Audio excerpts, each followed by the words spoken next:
boy, is this exciting. Mm-hmm. You are live, it says. It says, okay. All right. So we're in all three. We're in Facebook too. Mm-hmm. Okay. We're on YouTube. We're on Yeah, here we go. Facebook. All right. We're even on LinkedIn, y'all. Whoa. All Hey, right. everyone. Hello, hello. So we are popping on for this, we mentioned it, a surprise. Gigi and I are back on the move again. We are in Savannah, Georgia, the beautiful Savannah, Georgia. And so we are meeting here for a couple of days. So tonight we decided to do cook and chat, obviously live from Savannah, but we are in the heart of the South, right? And so what is a delicious, healthy dessert that we can eat for Thanksgiving that will not, mortgage our health or break the bank. Yeah, derail all the work that we put in. Exactly. All the work that we put in, or to even, I know a lot of times in the holidays, we tend to say, you know what, I'm just going to go crazy for the holidays and I'll start fresh in January. But a lot of times it sets you back a lot because you end up with an excess, 10 pounds, 7 pounds that you wouldn't have had you just paced yourself, even if you are going to start doing something powerful in January. Yeah. So we're testing this new recipe. This is very brand new. We have not tried this. So we are actually all trying this together. Yeah, and then when we get this in the oven, we're gonna also share some tips for navigating the Thanksgiving holiday, because that, as you mentioned, is like a trigger for a lot of people. Yes. So we empathize with that. So yes, definitely. All right. So this sweet potato pie blondie actually has roots when we did our Chef AJ show. Mm-hmm. So when we did that, Sersie made these really, I actually ate them myself, like after the fact, but these blondies that have like chickpeas and oats in them and some other things, but we're modifying it to add the sweet potatoes, which is a great source of beta carotene. And so it starts off with 2 large sweet potatoes, which we've already cooked in the oven and cooled. So bring them over here. Yeah. And I guess we should just go ahead and so we've got them here. I'll just show them to you here. We pierced them and then baked them at 425 for a little over an hour. Yeah. And then let them cool. So we're going to take the skin off and put them into the food processor since they're cooled, and we can actually do this with our hands. Yeah. So I'll do this so you can keep your hands clean because this stuff sticks. Yeah, it's a little sticky. Wash your hands extra. Yeah. So normally we send out the recipe beforehand, and this time, and when we do that, I'll be in all honesty, we have made it at least once or twice before we send it out. Yeah, we do it like an initial vet, and we do that because we don't want you to waste your time making something that's a complete dud. So we try to save you from that by at least, doing a preliminary test run. We could probably cut that up a little bit. Yep. Yeah. So in essence, what we're actually doing here is giving the test run live, basically, and sweet potatoes are so good. Like, if you don't realize that you can bake a lot of things with sweet potato. Mm-hmm. A lot of times we rely on flours and sugars, but sweet potato is like a real hidden gem in terms of baking with it. Yeah, because it already has the sweetness, it already has the density. So there's just so many things that you could actually make with it. Yeah. I wonder, I mean, I know we haven't tried this one yet, but I wonder, if you could even use like butternut squash or plantain. Yeah. Or a sweet squash. I mean, just going in this direction. Mm-hmm. But we wanted, like Sersie said, we wanted to pay homage to the South. Yeah. And those traditional Southern desserts. Exactly. So. And we are in Savannah, Georgia. And so what better way to do is to have some sweet potatoes. I mean, sweet potatoes, honestly, reminds me of the South. Oh, yeah. Like, It's just part of it. It's part of it. living in the South. Exactly. And so yams and sweet potatoes. So yeah, if you guys are on, go ahead and just say hi. Yeah. All right. All right. So we might, it's gonna get really stacked in here. Okay. So here we got sweet potatoes. And we got we got to do the chickpeas. So we're going to do a half cup of drained and rinsed chickpeas. Mm-hmm. So this also gives it nice like body to it. Yeah. And chickpeas is another thing, guys, that honestly, it sounds kind of crazy to have chickpeas in a baked good, but it actually works. I mean the chocolate hummus that we have on danielsplate.com is amazing. Like when I made it, I remember making it and I swear it tastes just like frosting out of the jar, you know, those little pre-made chocolate frosting things you get. I mean, it is so good. So yeah, chickpeas are absolutely dessert worthy. I wonder if they have a. So I could go ahead and put the dates, half a cup of dates in. Yeah, go for it. So these dates have been soaking, guys, in some hot water. And this is just so that it could become very moist. And then that way when we're blending it out, actually I'll let the dates go in last just to give it some more time to get soft. So actually I won't put it in yet because not quite ready. Yeah, it's not quite ready. I could still feel a little bit of the crunch there. Okay. So yeah, you guys leave a comment, just say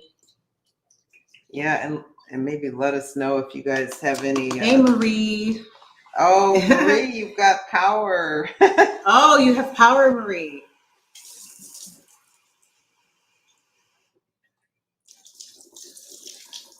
Alrighty.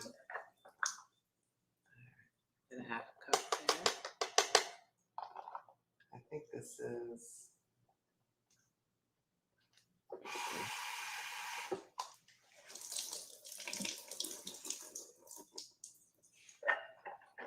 All right, so some of the other ingredients, we're going to have oats, but here comes the chickpeas. So this is a half a cup of chickpeas. Mm-hmm. And then we have a 4th cup of almond butter.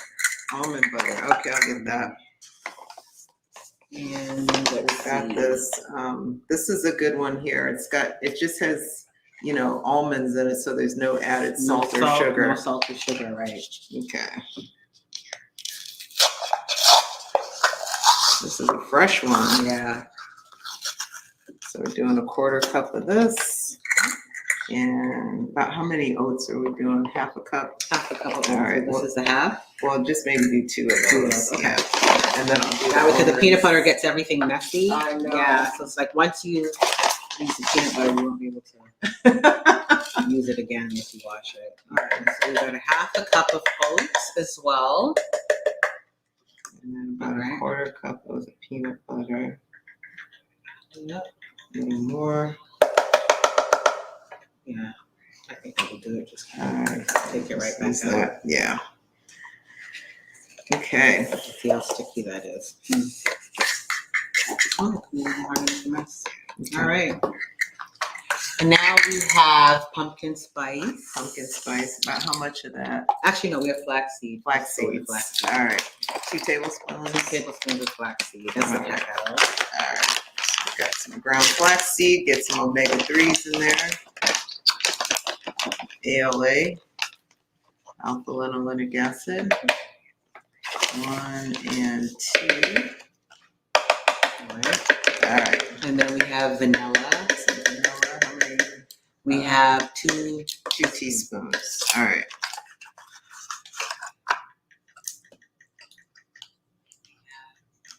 Okay. Get this.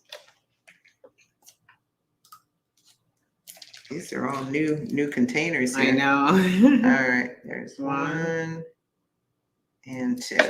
All right, and then we got the pumpkin spice. Pumpkin spice, and so just 1 1/2. 1 1/2. Okay. We could actually use the date water around here. Oh, okay. Oh, just to moisten it. Yeah.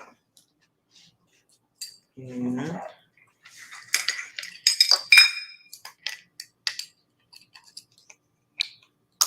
I love the way this stuff smells. Okay, what do you say, 1.5, right? 1.5. Oh, it smells so good. Doesn't it? Yeah, it does. All right, 1.5 teaspoons of pumpkin spice. And then a little, we haven't put the dates, and I guess some water just to moisten it. Yeah. All right. So we'll add dates in now. And then blending this will be the magic, I guess.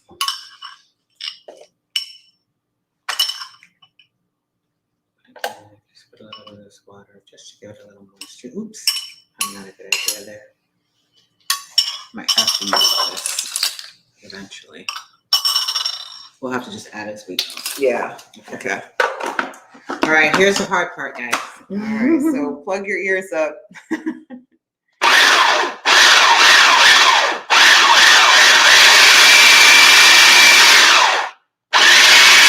Push it down.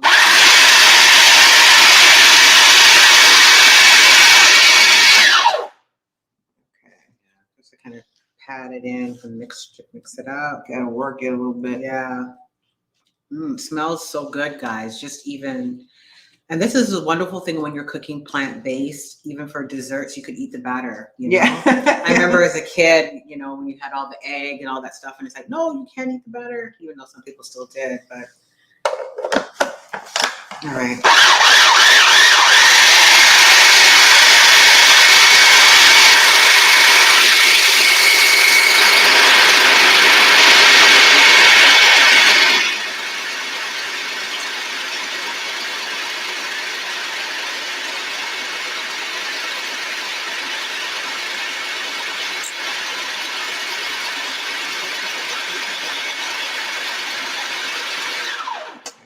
Yeah, probably getting a little more moisture. Go for it.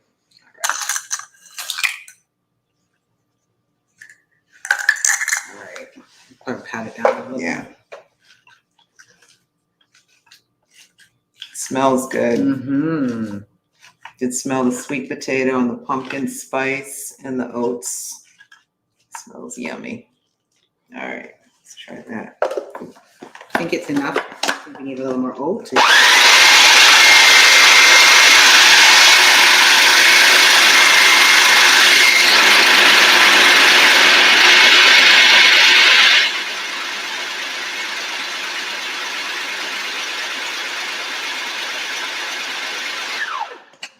Probably a little more moisture.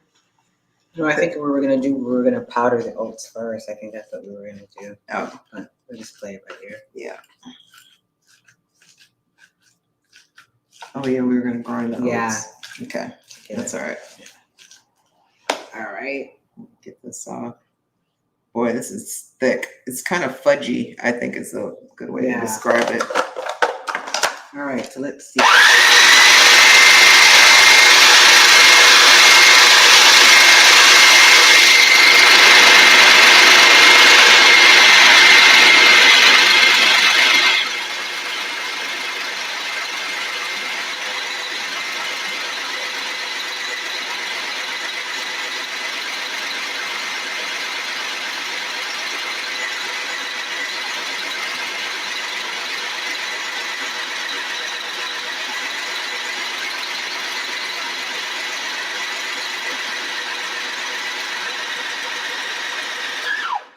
Getting there. It's getting there. It is getting there. I think this is the biggest part to it, guys. It's just getting your food processor to really blend everything together.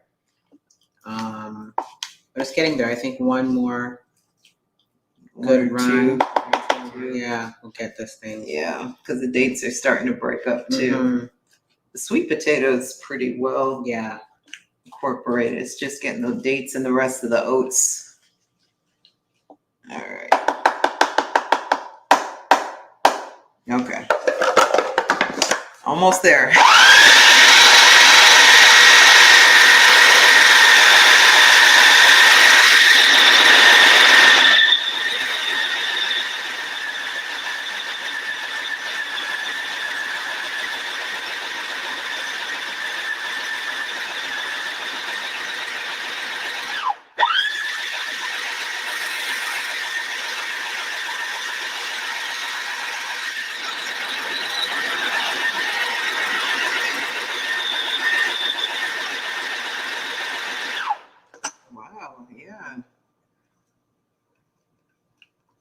There's a few chunks of dates in here, Mhm. but Probably do another one last. one stir. more run. How's that batter look to you? Yeah, it's getting really smooth. Yeah. So we'll do one more run. All right.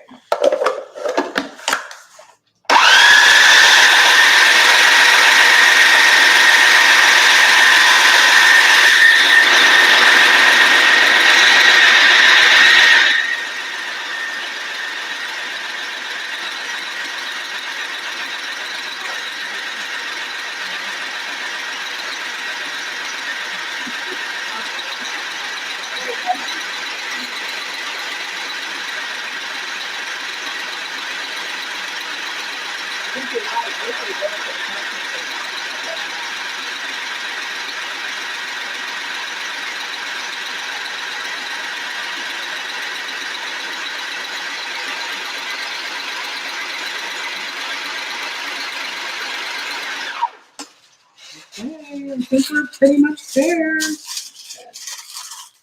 Give or take. Now that you guys see this in a minute.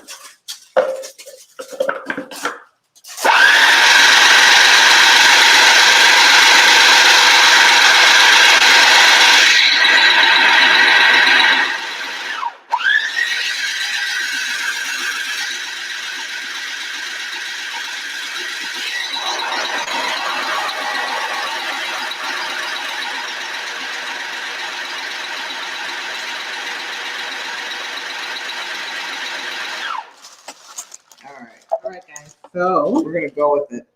we're gonna go with it, but you kind of see. Yeah. All right. Good. So we're putting it onto a lined parchment. Yeah, if you want to hold that, I can scoop it out. Ooh, it's heavy. So it's got sweet potatoes, almond butter, some oats, dates, chickpeas. We're just gonna spread this out on this parchment lined baking sheet into little kind of like, this would be like brownies, like fudgy brownies. Yeah. But blonde. And then Or if it's more a redhead. Yeah, redhead. Yeah, redhead. Yeah. It is more of a redhead. It isn't. All right. Oops. The end of it.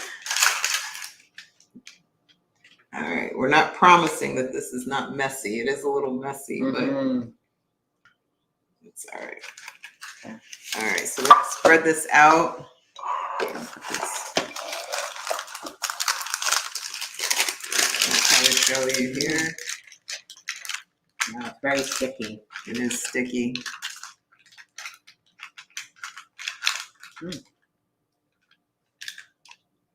And after it bakes, we're gonna are we gonna top it before or after it bakes? Question. I think we were gonna top it after, but I can't remember. Maybe it was it's before. We're gonna do it before. Yeah. Okay. All right. Oh, you got it.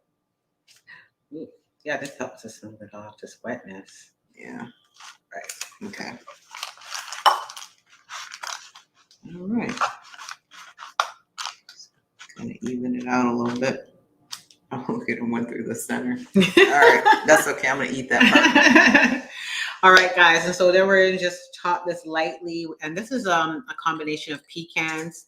Because again, you're in Georgia, you need some pecans. This is pecans and walnuts. So we're just going to lightly just top this. Oh, and the cacao nibs. But I guess, yeah. Yeah, we can do that. Yeah. So we have cacao, good source of antioxidants right here. Yeah. So tell us about cacao nibs. What are cacao nibs? Well, they kind of have a chocolatey like flavor, but it's with these. What I love about these, when you read the ingredients, it's just cacao nibs. There's no added sugar, no extra like fats or anything. So for that, guys. Ooh, all right. Great. So we're putting this in the oven at 350 degrees for about, I think we said, what did we say? 15, 20 minutes? Yeah, we'll say 15, 20 minutes. Okay. And while that's baking, then we want to, chat. oh yeah, we're gonna have a little chat. So we're pulling up a chair here.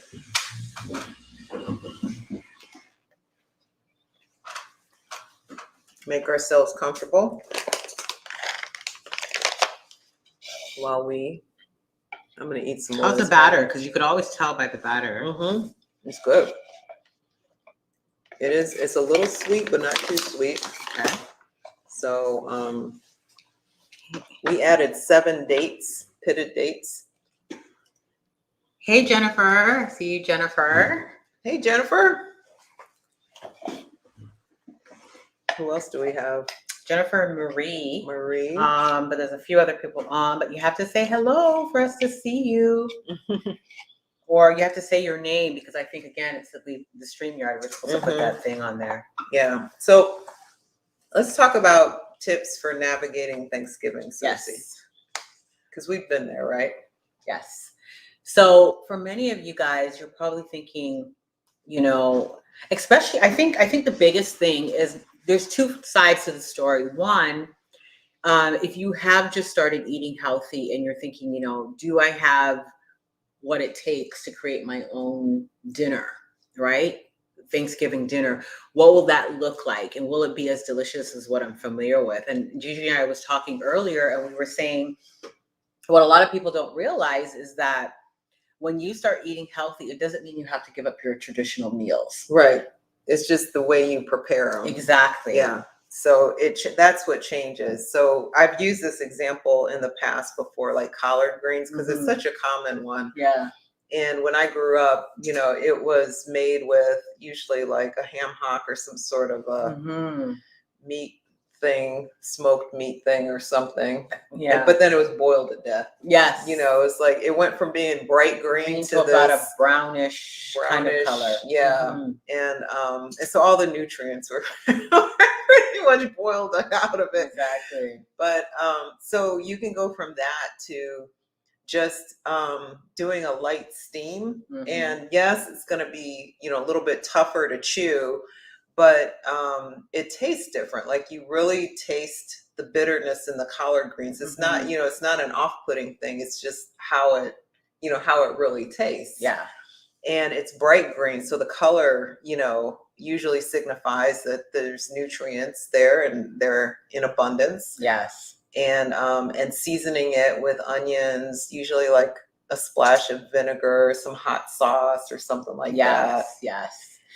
Yeah. And guys, a lot of times too, when you're eating these meals, a lot of it is in the seasoning, right? So you have your smoked paprika, which gives you kind of a smoky flavor. Right. You could add a little bit of liquid smoke. There's ways to kind of get that flavor, you know, onion powder, garlic powder. So you could really season it up really nicely. Yeah. And then so mashed potatoes is another one.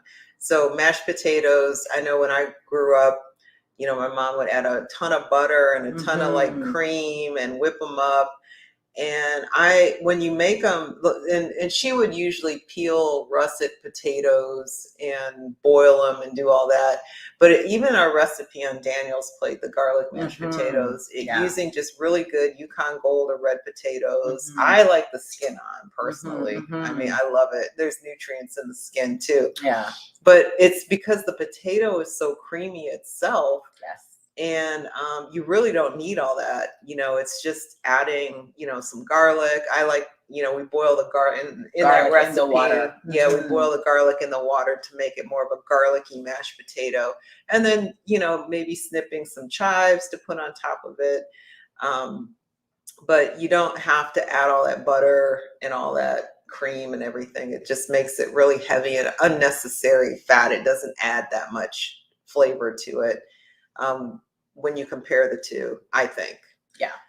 And a lot of it too is like if you're already at the point where you've kind of started to fall in love with real food and your palate has kind of been under control, a lot of times it's easier to transition, right? Now, if you're just starting off, your transition in the middle of Thanksgiving, it might be a little bit harder for some people.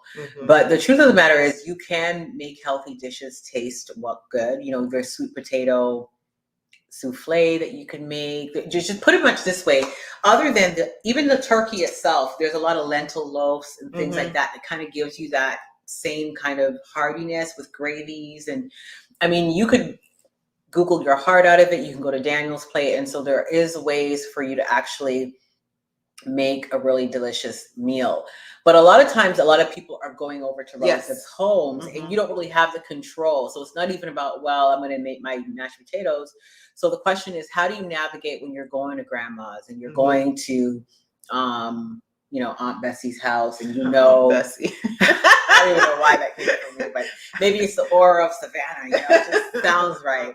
So, you know, and so what do you do? How do you navigate when you're going to other people's house? You know, you're trying to eat healthy, you know, the mission that you're on, but there's going to be everything there in the kitchen sink. How do you navigate that? That's the question. And to your point, I mean, it depends on if you've been eating this way, and it's not that you want to eat that other food, but sometimes, you know, it's because you don't want to have to answer questions about why you're eating this food, right? And so we're going to get into that in a little bit, but let's just take the example of you're going to Aunt Bessie's house. That one tip is to bring a prepared dish. You know, we sent out like the lentil shepherd's pie. That's one example. There's also a lentil loaf in the recipe ebook. For all of you that are in the course, you all have access to that. And we also made it last year for Cook and Chat for Christmas. Or you can make something else. You know, it doesn't have to be that. I mean, we were just talking about having, you know, veggie sushi rolls for Thanksgiving. I mean, honestly, it just depends on what you feel like pulling together. I've done a veggie lasagna for Thanksgiving. I forgot about that. It's so versatile. It's really whatever you want to do, but bringing that dish to Aunt Bessie's house. And I personally like just a casserole style dish where it's just one thing you have to bring instead of having to like pull all these little containers together. And then that way you just put it in the oven, you know, maybe 10 minutes, 15 minutes before you're going to sit down, just to warm it back up, or even the microwave, depending on what you're bringing. And then you put it on the table with the rest of the food and you eat that, and other people are probably going to eat some too, which is good. And you're golden. So. Exactly. And then for those of you, you're like, you know what, well, you know what, maybe I've worked the overnight shift, I'm really busy, and the whole point of going to someone else's house is so I don't have to cook. And so what do I do in those situations? You know, and one thing we were thinking was, first of all, there's certain things that you could just do to navigate when you're there to make things not as bad as it should be. And one of the things that we were saying was not to drink your calories, because I think when you go into these, to any Thanksgiving dinner, there's going to be sodas and there might be punch with a lot of sugar. But if you even just said, you know what, I'm going to stay away and just drink water, that's even one thing that you can do to kind of curtail the situation. And there's many others, we'll go down the list, but that's one tiny thing that you can consciously say, you know what, I'm just going to drink water. I'm not going to drink any of the beverages. And that may even just cut down on everything. Yeah. And also like alcohol is another example where it can promote excessive eating, you know, where, you know, when you're drinking, one, they're empty calories. And then two, it could, you know, trigger like eating a lot of stuff that you don't really necessarily want or need. You're just kind of doing it mindlessly. So yeah, drinking your calories is a way to go down a rabbit hole. Also, you know, so here's something that I do a lot, not necessarily for Thanksgiving, because I haven't gone to Aunt Bessie's house in a while. COVID, we haven't been. COVID is kind of changing the game. Everyone's kind of eating in their own house, but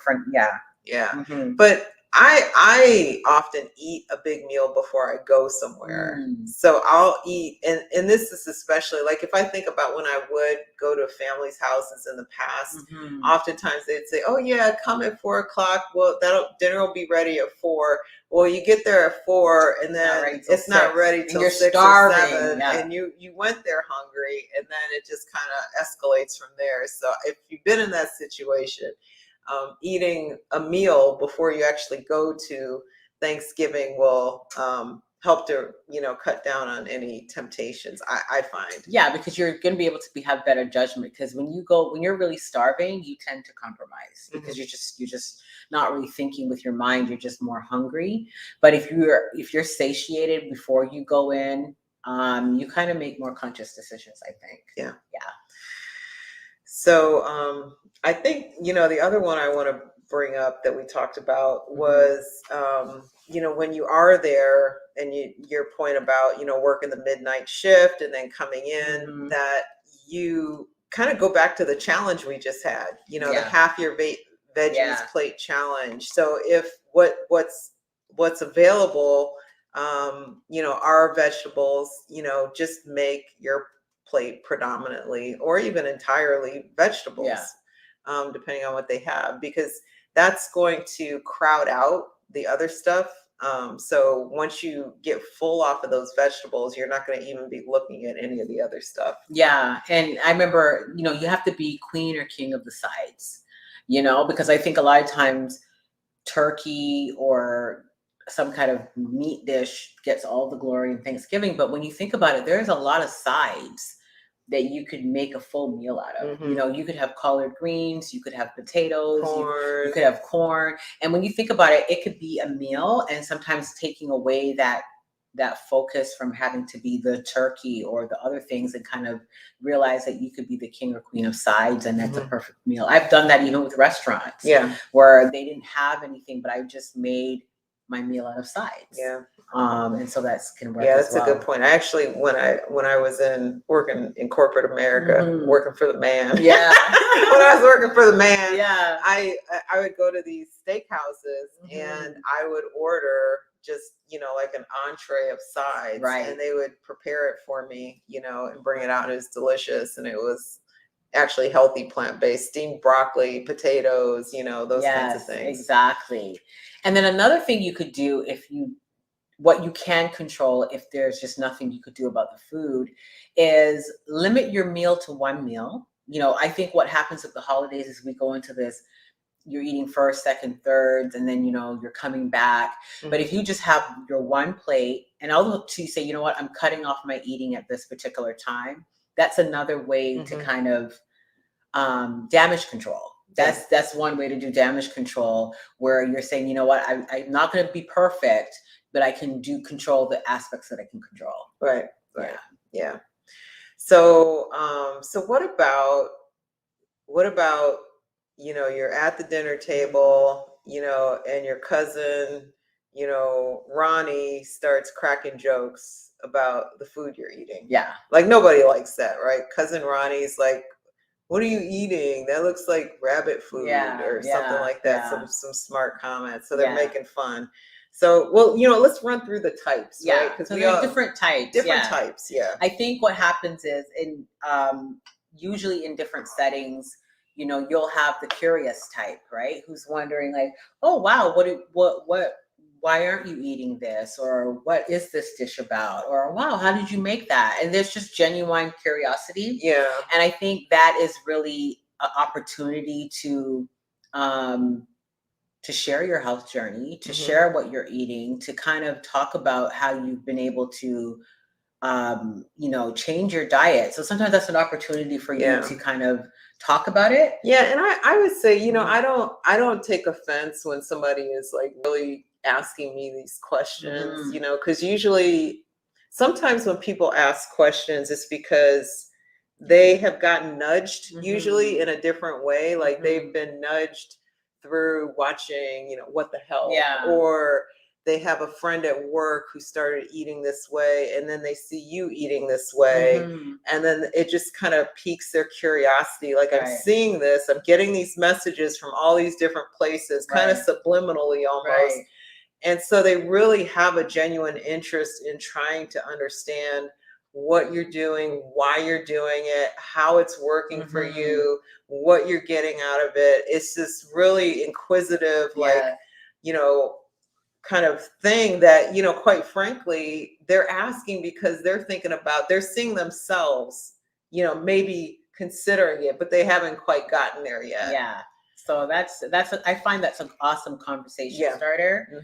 I've had some great conversations, and even some moments of just sharing information with people who are curious, who are just wanting to know, what is this that you just made, or oh, this is really delicious. And it opens conversation. It makes people more open as well. And you're helping them, and you're helping them too. The other person is what was it you call him? Cousin Ronnie. Where are we getting these names from? I don't know. If your name is Ronnie, we have no idea who you are. We're just pulling these names out of my hat. But you know, you have the ones that make fun, like, oh, you're eating rabbit food, or oh man, that's crazy, or that looks awful, or you know, something like that. And I find that is probably the one that, if you're very sensitive, could be the most vulnerable, because you could kind of feel offended by that. You could. And so sometimes you have to realize that when people are joking around, that sometimes it's not even really what you think. And two, a lot of it is curiosity turned inside out. You know what I mean? Sometimes they're curious about a thing, but they don't want to say they're curious about it, so they poke fun about it. So you kind of just have to, depends on how you look at it. That is so true. That is so true. I had a cycling friend that used to make fun of me all the time. And then a few years later, he called me up because he was having some health problems, and he decided to give it a try. And so it went from exactly that. He was curious, but in a backhanded way. And so it's not to take it personal. No, don't take it personal. And I think this is where your why really comes in, because you have to be secure on why you're doing this. You know, we talk a lot about being healthy for my purpose. What's your purpose behind this? And the more you're solid in that, those type of things don't really sway you. Because I remember, you know, because you know the results. And so it never really shook me, because I knew what the power of plants can do. And so somebody that was like laughing or like, oh, blah, blah, blah. In my mind, I was like, okay, you just don't know yet. You know, like you don't know. So a lot of it is about, but I know early on, a lot of it is about being secure in your why. So.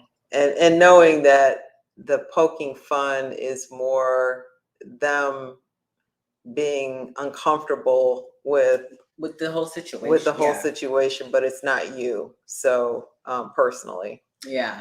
What about the whole turn your nose up? Because there's a turn your nose up kind of person too that you might encounter. Where it and you know what, to tell you the truth, now that I think about it, I might have been a turn my nose up person myself. You were? I probably was a little bit, because I just thought anyone who didn't eat dairy, they got a problem. And I remember looking at people who like don't eat dairy. I'm like, these people, like, you know. So I probably could have had that attitude. You were a turn I your probably nose was a turn my nose upper. Oh, Sersie, I didn't know that about you. Now that I think about it, because I just feel like, who are these people that don't eat cheese? You know what I mean? I thought.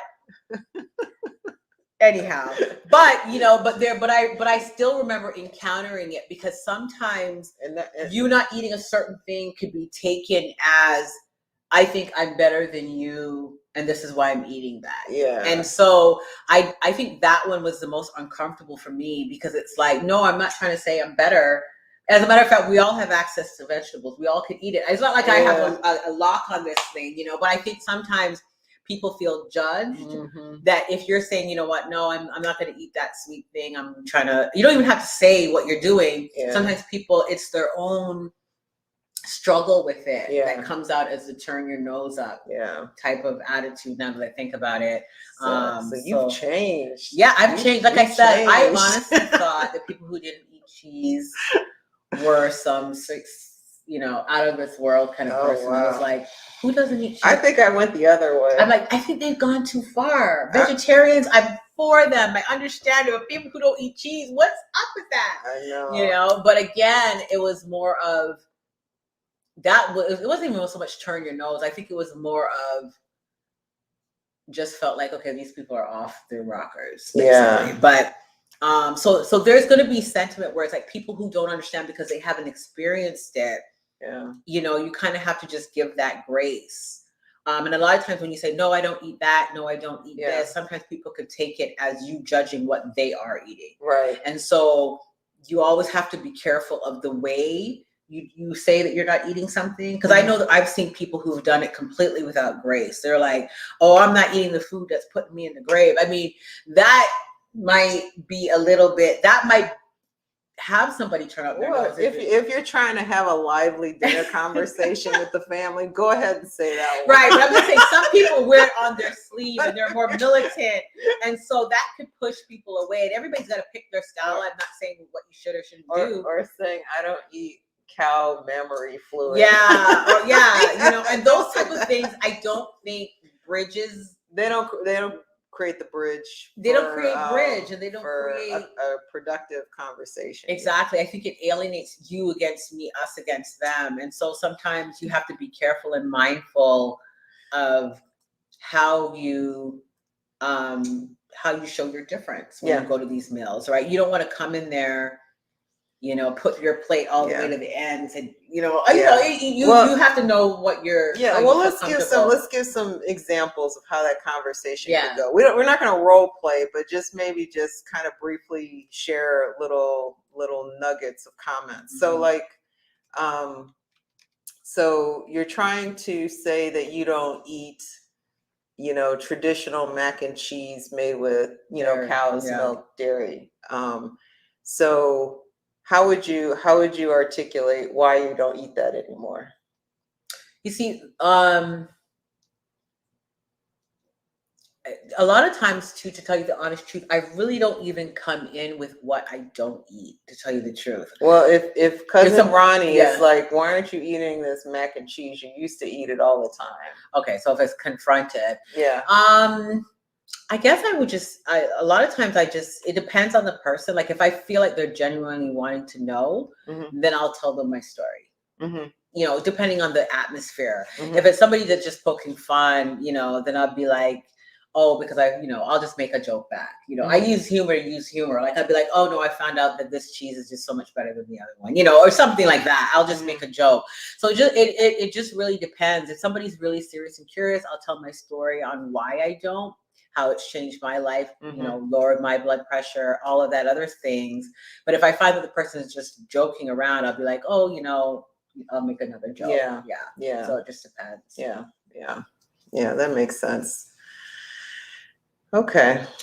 And I think one of the last things in terms of damage control around the holidays, if you can't control, is kind of adding movement. I think a lot of times when it comes to socializing around holidays, we feel like it always has to be about the food. Mm-hmm. And food is so important, don't get me wrong, but trying to engage with your family and friends in activities that don't have anything to do without food is so freeing. Yeah. Like going for a run, a hike, what do they call it? They call it turkey trot, doing a 5K, gathering all the ladies and saying, hey, let's go for a walk after dinner. We're going to do like a little walk or whatever, but kind of,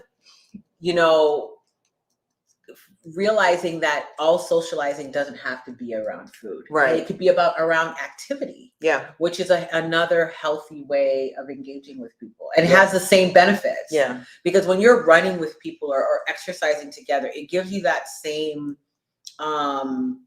connectivity that it is when you're sitting around a meal. Yeah. But even just playing a game. Playing games. Yeah. Exactly. Doing puzzles, I think, with people maybe who aren't as mobile to get out and run. But there's a ton of things that it doesn't have to be just about the food. Yeah. I think sometimes we use the food as a way to make small talk with people because we're not comfortable about talking about other things. Yeah. But try to find some other topics to talk about, other than the food. Yeah. It's like, you can. I mean, you could talk about what's, may want to avoid some politics, that kind of thing. But, you could just talk about hobbies or, things that you've learned and books you've read. Yeah. So. And then also too, just realizing that, because I mean, when you go to family events, just kind of focus on the relational part more so than the food part. So even if you didn't get to eat everything that was there, just being around your family, having the conversation, playing the games, really putting more emphasis on that than around the meal, because let's face it, we've all been conditioned to the meal, and the meal is great, but we could kind of focus in a little bit more of our energy on the relationship part of it. And I think that could kind of it's a mindset shift though. Kind of cut away from that as well. All right. So we got this out of the oven. Let's take a look. I'm gonna just kind of hold it up here. These are little sweet potato pie blondies. Might want to let it cool for a minute. I don't know. Can you put it on this, or we should put it under the blanket? No, I think this is a quartz countertop, so it's pretty durable. Pretty durable. Yeah. So while this cools, let's go back to the types of people, because I think that's a good conversation to have, because I think that that's one of those things that people don't like about going plant-based, is having to face family and friends and social situations and that kind of thing. And I think we both agree the best type of person is that neutral person, like you do, right? Like, well, I shouldn't say the best, but the least confrontation, right? It's the least effort is the neutral person. Yes. You do you kind of person. Yeah. And then of course you've got the supportive type, like someone who says, I support what you're doing. I'd like to try it one day. I haven't quite gotten there. I really, appreciate what you're doing for yourself and for your family, because they care about you. And so there's that person. But those people will go out of their way, because I've had situations where they're like, okay, I know so-and-so is coming, and they make sure they have something prepared for you. So, but they have to know and give people a chance to support you. And so, so that's part of just letting people know as well. Letting them know before you come over that, you've changed your eating style, your eating plan. This is kind of what you're doing. And this is kind of, honestly, this is where it comes into play, where you might call them and say, hey, I know we're coming over for Thanksgiving. I just want you to know I made a change to my diet this year. I'm eating more plant-based. It's helping me. I've lost some weight. I've lowered my A1C level. I'm doing this Daniel fast, with Sersie and Gigi, and I want to continue it. It's really helped me. Would you be offended if I brought a dish to Thanksgiving, right? And then the supportive type person will say, oh, great. I'd love to make you something. Can you give me some ideas on what would work for you? Do you have some recipes or something? And they, like Sersie said, they'll go out of their way to kind of make something and make sure. I mean, I experienced that, with some of my family members, which was great.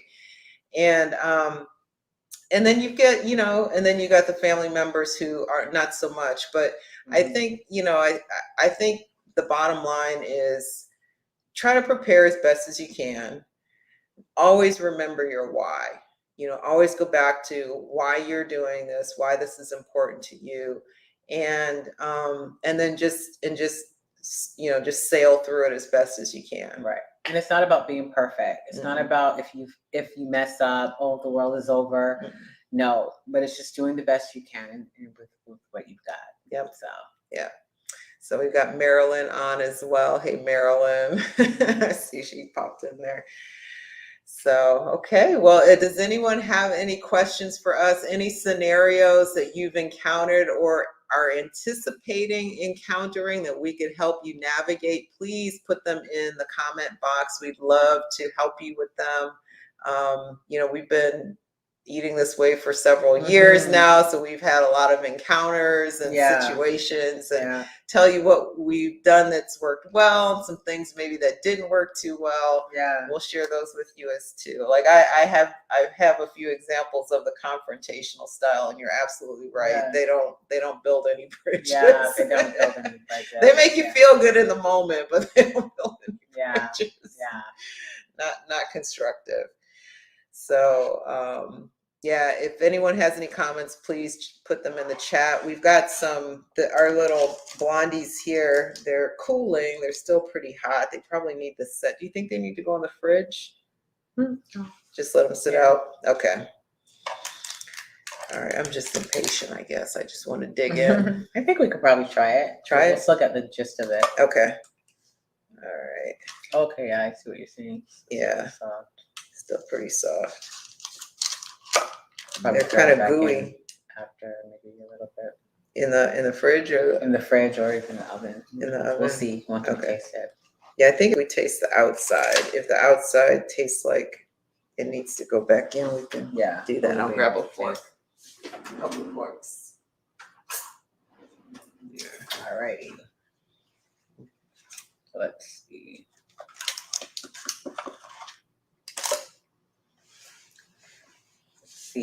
So it's still. It smelled like it was done though, didn't it?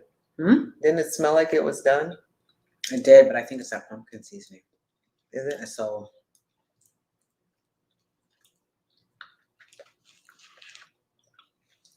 Put it back in the oven or? It's good. It's good though. Not the right texture, but it tastes good. Yeah, it probably has to go in a couple more minutes. In the oven? Okay. Probably. But it's good, guys. So we will definitely tweak the recipe once we're going to put it back in the oven. We'll take a beautiful photo of it. We'll post it in the Facebook group. And once we get the recipe completely together, we will give you the recipe before Thanksgiving so that you too can try this as well. But it's a great way to eat your sweet potatoes and your beans. Look at that, right in a dessert format. It doesn't get any better than that. I'm sorry, I'm just going to finish this. Yeah, sure, before it goes in the oven. So guys, go ahead and leave comments if you're watching this on the replay. What dessert, tell us some of the challenges you find coming into the holidays, or even some tips that you've used to navigate the holidays as you try to eat better and healthier as we're moving forward. Because remember, we got 2 holidays back to back. It's just one long run, I think. Right. Thanksgiving and Christmas. And then New Year's. And then New Year's. It's just one long run. So what are some of your challenges? What are you what are you wanting some help with? Drop it in the comments.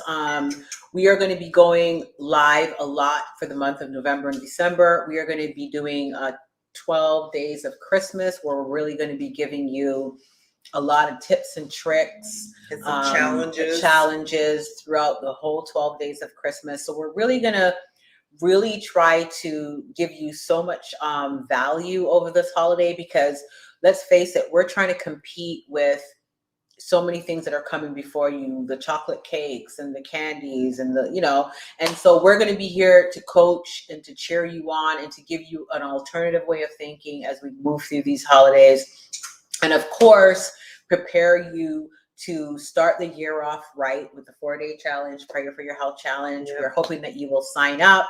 We will put the link in the bottom, but that's coming up for January.